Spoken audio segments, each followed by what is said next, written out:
رب اشرح لي صدري ويسر لي أمري واحلل عقدة من لساني يفقهوا قولي ربي زدني علما رب يسر ولا تؤثر وتمم بالخير۔ معزز ناظرین، السلام علیکم ورحمۃ اللہ وبرکاتہ۔ پچھلے سبق میں ہم نے آدم علیہ السلام کی تخلیق اور پھر ابلیس کا آدم علیہ السلام کو سجدہ نہ کرنے کی وجہ سے راندہ درگاہ ہونا، پھر ابلیس کا آدم علیہ السلام کو بہکانا اور پھر ان کو جنت سے نکلوا دینا، پھر دنیا میں آ کے آدم علیہ السلام کا اللہ تعالیٰ سے بہت زیادہ گڑ گڑا کے معافی مانگنا، پھر اللہ تعالیٰ کا معاف کر دینا وغیرہ پڑھا تھا۔ آج اسی کے آگے سے دیکھتے ہیں، تو چلیے شروع کرتے ہیں۔ اعوذ باللہ من الشیطان الرجیم، بسم اللہ الرحمن الرحیم وبہ نستعین۔ اللہ تعالیٰ فرماتے ہیں، یا بنی اسرائیل اذکروا نعمتی التی انعمت علیکم واوفوا بعہدی اوفی بعہدکم وایای فارہبون۔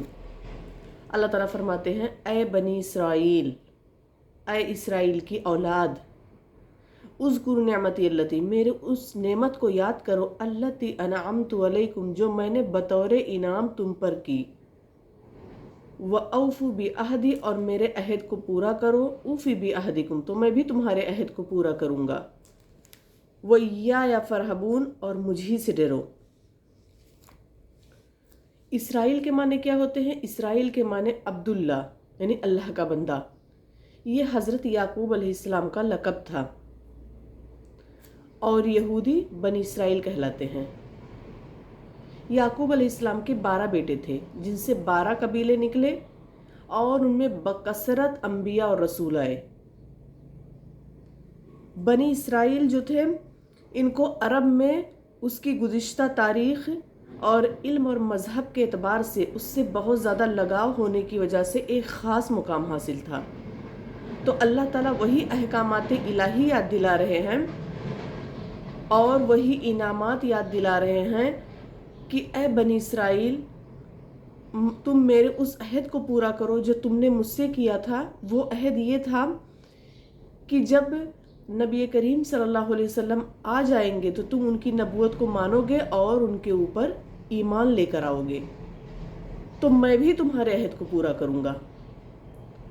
اللہ تعالیٰ کا کیا عہد تھا؟ اللہ تعالیٰ کا یہ عہد تھا کہ تمہارے اوپر جو بوجھ ہے، تمہارے کوتاہیوں اور تمہارے گناہوں اور تمہارے غلط فہمیوں کا جو بوجھ ہے تمہارے اوپر، اس بوجھ کو جس کے نیچے تم دبے جا رہے ہو، جو تمہیں بطور سزا ملی ہے، تو میں اس کو ہٹا دوں گا اور پھر تمہیں عروج عطا ہو جائے گا۔ وَإِيَّايَ فَارْهَبُونَ، اللہ تعالیٰ فرماتے ہیں، اور مجھی سے ڈرو، یعنی میں تمہیں ذلت میں مبتلا کر سکتا ہوں، جیسا میں نے تمہیں کیا ہے تو تم مجھی سے ڈرو۔ ایسے ہی تمہارے آباء و اجداد بھی تھے جو ذلت و خواری کی زندگی بسر کر کے گئے، تم مجھی سے ڈرو۔ اس کے بعد اللہ تعالیٰ فرماتے ہیں، وَآمِنُوا بِمَا أَنزَلْتُ مُصَدِّقًا لِمَا مَعَكُمْ، اور اس کتاب پر ایمان لاؤ جو میں نے تمہاری کتابوں کی تصدیق میں نازل فرمائی ہے۔ وَلَا تَكُونُوا أَوَّلَ كَافِرٍ بِهِ، اور تم پہلے کافر مت بنو۔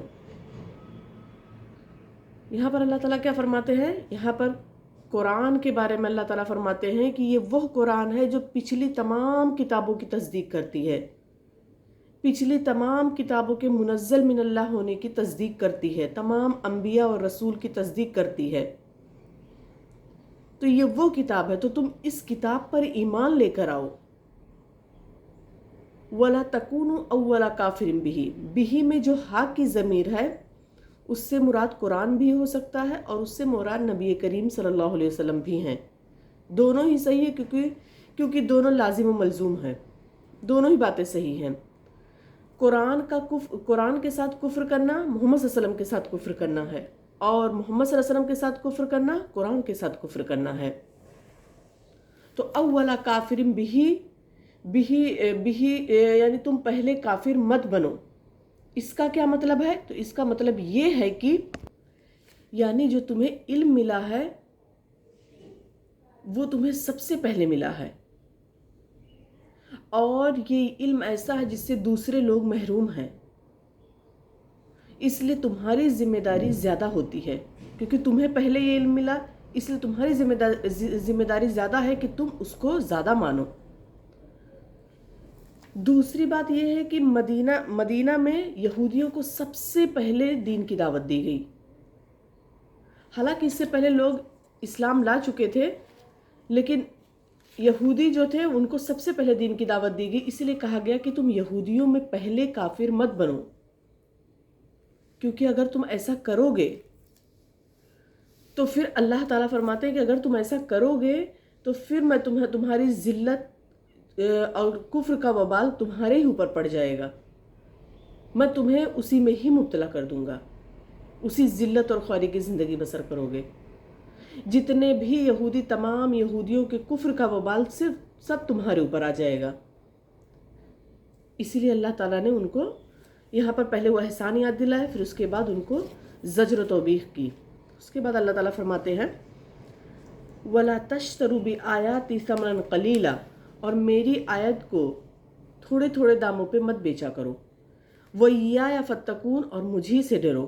وَلَا تَلْبِسُوا الْحَقَّ بِالْبَاطِلِ وَتَكْتُمُوا الْحَقَّ وَأَنْتُمْ تَعْلَمُونَ، اور حق کو باطل کے ساتھ خلط ملط نہ کرو اور نہ حق کو چھپاؤ، تمہیں تو خود علم ہے۔ اب یہاں پر اللہ تعالیٰ کیا فرما رہے ہیں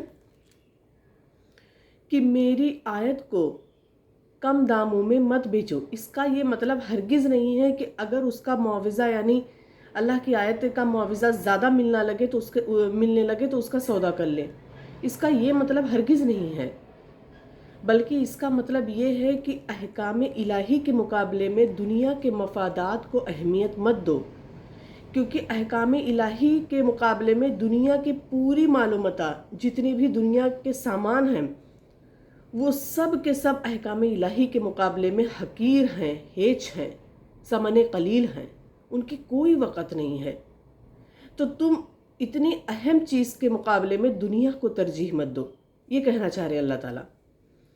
یہاں پر گرچہ مخاطب بنی اسرائیل ہیں، لیکن اس سے تمام بنی نوع انسانی مراد ہے، قیامت تک کے لوگ اس سے مراد ہیں۔ یعنی اللہ تعالیٰ کہنا چاہتے ہیں کہ تم حق کو باطل پر اور باطل کو حق پر ترجیح نہ دو، یعنی حق بات کو باطل طریقے سے اس کو پیش مت کرو، یعنی حق کو باطل اور باطل کو حق مت کہو، اور کتمان علم مت کرو، یعنی علم کو مت چھپاؤ۔ کبھی ہوتا نہیں کہ ہم ڈر کی وجہ سے یا پھر کہیں ہمارا امپریشن نہ خراب ہو جائے، اس کی وجہ سے ہم کیا کرتے ہیں کہ ہم حق بات کہنے سے گریز کرتے ہیں، ہم حق بات وہاں نہیں کہہ پاتے کہ کہیں ان کو برا نہ لگ جائے۔ تو وہی اللہ تعالیٰ فرما رہے ہیں کہ تم حق کو حق کہو، باطل کو باطل کہو، اور علم کو مت چھپاؤ، حالانکہ تم جانتے ہو کہ اس کی کتنی بڑی سزا ہے، تو تم حق بات کہنے سے گریز مت کرو۔ وَأَنْتُمْ تَعْلَمُونَ، حالانکہ تم جانتے ہو کہ تمہارا کیا انجام ہوگا، یعنی اللہ تعالیٰ تمہیں ان کے کفر کا وبال تمہارے اوپر ڈال دیں گے۔ اس کے بعد اللہ تعالیٰ آگے فرماتے ہیں وَأَقِيمُوا الصَّلَاةَ، نماز قائم کرو، وَآتُوا الزَّكَاةَ، اور زکوٰۃ ادا کرو، وَارْكَعُوا مَعَ الرَّاكِعِينَ، اور رکوع کرنے والوں کے ساتھ رکوع کرو۔ ہم بارہا دیکھتے ہیں کہ نماز کا ذکر بہت زیادہ آتا ہے۔ میں نے آپ کو اس سے پہلے بھی بتایا تھا کہ نماز اور زکوٰۃ کا ذکر، نماز کا ذکر کم و بیش 150 مرتبہ آیا ہے۔ اتنی اہم نماز، معراج میں بھی ہم نے دیکھا کہ نماز بطور تحفہ دی گئی اللہ کے رسول کو، کہ 5 وقت کی نماز ہم پڑھیں گے 50 کا ثواب ہمیں ملے گا۔ تو یہاں پھر اللہ تعالیٰ فرماتے ہیں وَأَقِيمُوا الصَّلَاةَ وَآتُوا الزَّكَاةَ، نماز قائم کرو، زکوٰۃ ادا کرتے رہو۔ یعنی نماز کی اہمیت بتائی گئی۔ اللہ تعالیٰ سورہ عنکبوت میں فرماتے ہیں کہ إِنَّ الصَّلَاةَ تَنْهَىٰ عَنِ الْفَحْشَاءِ وَالْمُنکَرِ، کہ نماز وہ عبادت ہے جو بے حیائی اور بدی کے باتوں سے روکتی ہے۔ تو اس کو اللہ تعالیٰ یہاں بار بار وہی چیز بتاتے ہیں، تو مجھے نہیں لگتا کہ زیادہ اس کو بتانے کی ڈیٹیل ضرورت ہے، کیونکہ الحمدللہ سب لوگ جانتے ہیں۔ آگے بڑھتے ہیں، اللہ تعالیٰ فرماتے ہیں أَتَأْمُرُونَ النَّاسَ بِالْبِرِّ، کیا تم لوگوں کو نیکی کا حکم دیتے ہو، وَتَنْسَوْنَ أَنفُسَكُمْ، اور خود کو بھول جاتے ہو، وَأَنْتُمْ تَتْلُونَ الْكِتَابَ، حالانکہ تم بھی قرآن پڑھتے ہو۔ افلا تعقلون، تو کیا تم میں اتنی سی بھی عقل نہیں ہے؟ کیا تم اتنا بھی عقل نہیں رکھتے ہو؟ یہاں پر اللہ کے رسول صلی اللہ علیہ وسلم جب معراج گئے تھے تو آپ نے جنت اور جہنم کا مشاہدہ کیا تھا. تو آپ نے کچھ لوگوں کو دیکھا جہنم میں کہ ان کے ہونٹ آگ کی قینچیوں سے کاٹے جا رہے ہیں. تو آپ نے جبرائیل سے پوچھا کہ اے جبرائیل یہ کون سے لوگ ہیں؟ تو جبرائیل علیہ السلام نے کہا کہ اللہ کے رسول یہ آپ کی امت کے وہ خطیب اور مقرر ہیں جو دوسروں کو نیکی کا حکم دیتے تھے لیکن خود کو بھول جاتے تھے، خود اس پر عمل نہیں کرتے تھے، حالانکہ وہ قرآن بھی پڑھتے تھے. تو یہاں پر دوسروں کو بھلائی کا حکم دینے والا اور خود اس سے نہ برائی سے نہ بچنے والا، اس کی سزا اللہ کے رسول نے جہنم میں یہ دیکھی. ہم دوسروں کو بہت زیادہ تلقین کرتے ہیں تم یہ کرو. مثال کے طور پر میں آپ سے کہوں کہ آپ نماز پڑھیے، آپ زکوٰۃ ادا کریے، آپ روزہ رکھا کریے رمضان المبارک کی اسپیشلی، لیکن میں اس پہ عمل نہ کروں تو آپ میری بات کیسے مانیں گے؟ جب تک بندہ خود عمل نہ کرے، خود اس چیز کا پابند نہ ہو تو دوسروں کو بتائے تو دوسرے لوگ بھی آپ پر تنقید کریں گے کہ خود تو عمل نہیں ہے اور مجھے بتائے جا رہے ہیں. تو اس لیے انسان کو پہلے خود عمل کرنا چاہیے، پہلے خود اس کام کو کرنا چاہیے. نبی کریم صلی اللہ علیہ وسلم پہلے خود عمل کرتے تھے پھر دوسروں کو بتاتے تھے، تبھی ہماری بات میں اثر ہوگا. تو یہاں پر لوگ دوسروں کا اللہ تعالیٰ فرماتے ہیں کہ تم دوسروں کو تو بھلائی کا بڑا حکم دیتے ہو کہ ایسا نہیں، ایسا کرو، یہ گناہ ہے، سب کچھ بتاتے ہو، لیکن خود اپنے آپ کو اس سے الگ کر لیتے ہو، اپنے آپ خود اس برائی میں مبتلا رہتے ہو.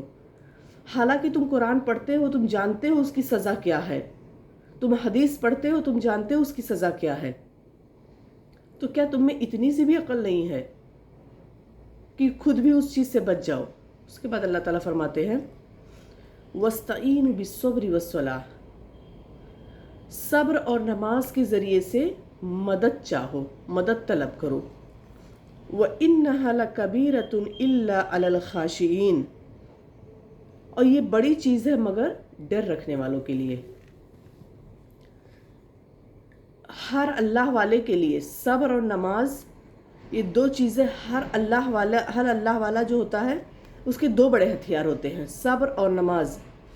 نماز کے ذریعے سے بندہ کا تعلق اللہ تعالیٰ سے استوار ہوتا ہے، اللہ تعالیٰ سے جڑ جاتا ہے، اللہ تعالیٰ سے مضبوط ہوتا ہے، اور پھر اس کے بعد اس کو اللہ تعالیٰ کی نصرت اور تائید حاصل ہوتی ہے، اللہ تعالیٰ کی مدد حاصل ہوتی ہے. اور صبر کے ذریعے سے کردار کی پختگی ہوتی ہے اور دین میں استقامت ہوتی ہے. تو یہ دو بڑے ہتھیار ہیں جو ہر اللہ والے کے پاس ہوتے ہیں. اللہ تعالیٰ نے کیا فرمایا کہ نماز اور صبر کے ذریعے سے اللہ کی مدد چاہو، نماز اور صبر کے ذریعے سے مدد چاہو. کیونکہ اللہ کے رسول صلی اللہ علیہ وسلم کے ساتھ معاملہ یہ تھا کہ جب آپ کو بہت شدید پریشانی پیش آتی تھی تو آپ فوراً نماز کا اہتمام کرتے تھے. کیا پتہ چلا کہ نماز جو ہے ہر پریشانی کا علاج ہے. مثال کے طور پہ اگر ہمیں کچھ یاد نہیں، ہم کچھ بھول رہے، ہمیں نہیں یاد آ رہا تو ہم سوچیں گے لاؤ نماز پڑھ لیں. اگر نماز پڑھو تو آپ کو وہ چیز بھی یاد آ جائے گی، کیونکہ نماز میں ہمارا دماغ چلتا رہتا ہے ادھر سے ادھر، پتہ نہیں کیا کیا ہم سوچتے رہتے ہیں. نماز میں کم دھیان رہتا ہے، سوچتے زیادہ ہیں ہم. ایک بار ایک شخص نے آ کر کہا کہ اللہ کے رسول کچھ انہوں نے کہا کہ مجھے یاد نہیں آ رہا، تو اللہ کے رسول نے فرمایا جاؤ تم نماز پڑھ لو، ابھی تمہیں یاد آ جائے گا. تو نماز میں ہمیں دنیا کی چیزیں یاد آ جاتی ہیں، سب کچھ یاد آ جاتا ہے. تو یہاں پر اللہ تعالیٰ فرماتے ہیں وَإِنَّهَا لَكَبِيرَةٌ إِلَّا عَلَى الْخَاشِعِينَ، اور یہ بڑی چیز ہے مگر ڈر رکھنے والوں کے لیے. یعنی نماز کی پابندی عام لوگوں پر گرا گزرتی ہے، عام لوگوں کو نہیں اچھی لگتی ہے نماز کی پابندی. اور جو مومن ہوتا ہے، مومن بندہ ہوتا ہے، تو اس کو جو خشوع اور خضوع اختیار کرنے والا ہوتا ہے تو اس کو نماز سے راحت اور سکون اور اطمینان ملتا ہے. تو پتہ چلا یہ کون سے لوگ ہیں جن کو یہ تمام چیزیں ملتی ہیں. تو یہ وہ لوگ ہیں جو قیامت کے دن پر پورا یقین رکھتے ہیں. ان کو پتہ ہے کہ حشر و نشر قائم ہوگا، ان کو پتہ ہے کہ حساب و کتاب قائم ہوگا، ان کو پتہ ہے کہ ہمیں اللہ تعالیٰ سے ملاقات کرنی ہے. تو وہ لوگ کیا کرتے ہیں، ان کا یقین پورا کا پورا یقین قیامت پر ہوتا ہے. یعنی قیامت پر یقین کرنا، پورا یقین کرنا، کامل یقین کرنا، وہ نیک اعمال کرنا آسان کر دیتا ہے. یعنی اگر ہم نیک اعمال کرنا چاہیں تو ہمیں اگر قیامت پر پورا یقین رہے گا تو ہمارے لیے نیک عمل کرنا آسان ہو جائے گا. لیکن آخرت سے بے فکری انسان کو بے عمل بلکہ بد عمل بنا دیتی ہے.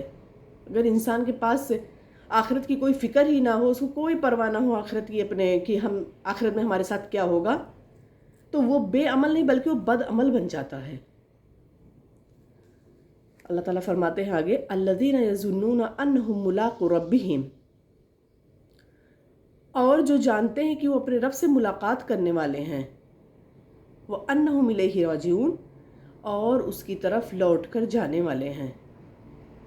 یعنی یہ وہی لوگ کریں گے، قیامت پر یقین وہی لوگ کریں گے جن کو یہ یقین ہے کہ ایک نہ ایک دن ہمیں اپنے رب کے سامنے حاضر ہونا ہے اور ہمیں اپنے کاموں کا، اپنے کرتوتوں کا حساب دینا ہے. تو پھر وہ ڈرتے رہتے ہیں اور وہ اپنے رب کے پاس اپنے رب سے ملنے کی تیاری کرتے ہیں. تو حضرت علی رضی اللہ عنہ کا فرمان ہے کہ جب میرا من کرتا ہے کہ میں اللہ سے بات کروں تو میں نماز پڑھتا ہوں، اور جب میرا من کرتا ہے کہ اللہ مجھ سے بات کرے تو میں قرآن پڑھتا ہوں. یہ عمدہ بات بتائی. آخر میں اللہ تعالیٰ سے دعا ہے کہ اللہ تعالیٰ ہمیں نماز کا پابند بنائے اور ہمیں خشوع اور خضوع سے پڑھنے والا نمازی بنا دے، اور جو کچھ ہم نے پڑھا، جو کچھ ہم نے سنا، ہمیں اس پر عمل کرنے کی توفیق عطا فرمائے. وآخر دعوانا ان الحمد للہ رب العالمین، والسلام علیکم ورحمۃ اللہ وبرکاتہ.